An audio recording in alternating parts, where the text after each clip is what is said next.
मक्का के दरवाजे पर काफिला तैयार है। ऊंट, मोशक, खजूरें, सब कुछ था।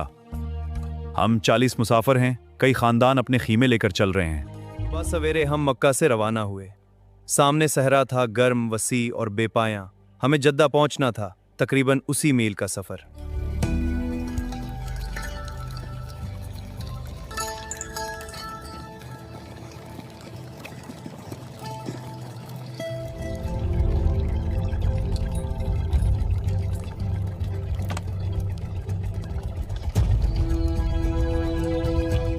दोपहर की तपती धूप में हमने चट्टानों के साए में आराम किया। ऊंट भी थक गए थे। हमने पानी पिया, कुछ खाया और फिर चलने की तैयारी। दोपहर के बाद हम फिर चल पड़े। सूरज ढल रहा था, साए लंबे हो गए थे। अब थोड़ी ठंडक थी और सफर आसान हो शाम गया। ढले जब हमने आगे देखा तो अफक पर एक इमारत दिखाई दी, कारवान सराय। आखिरकार हम अपनी मंजिल की तरफ बढ़ रहे थे। यही कारवान सराय है। हम यहीं रात गुजारेंगे। अभी जद्दा तकरीबन 30 मील दूर है। सुबह सुबह सवेरे निकलेंगे। जद्दा भी कितना दूर है? क्या हम आज रात पहुंच जाएंगे या सुबह का सफर बाकी है? जद्दा अभी तकरीबन 30 मील दूर है।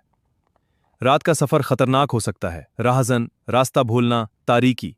यहीं रखकर सुबह सवेरे रवाना होना बेहतर है। हम कारवान सराय के अंदर दाखिल हुए। यहां हमें आराम मिलेगा, पानी मिलेगा और सुबह अगला सफर शुरू करेंगे।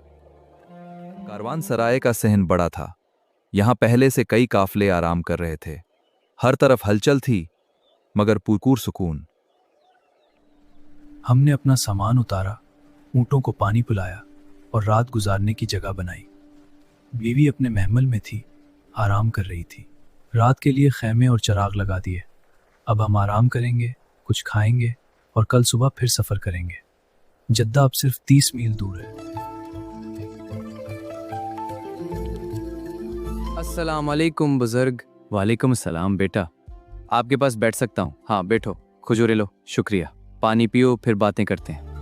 अमन बतूता, जद्दा पहुंचकर आप क्या करेंगे? क्या वहां से आप बहरी सफर करेंगे? मैंने सुना है आप हिंदुस्तान जाना चाहते हैं। जी हाँ, जद्दा के बाद मेरा इरादा है कि बहरी सफर के जरिए हिंदुस्तान जाऊंगा। हाँ, जद्दा से जहाज में सवार होऊंगा। बहीरा अहमर के रास्ते हिंदुस्तान जाऊंगा।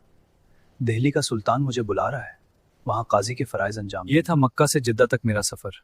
गर्मी, प्यास और एक कारवान सराय। कल सुबह हम जद्दा पहुंचेंगे। अगली किस्त में देखेंगे जद्दा शहर, बंदरगाह।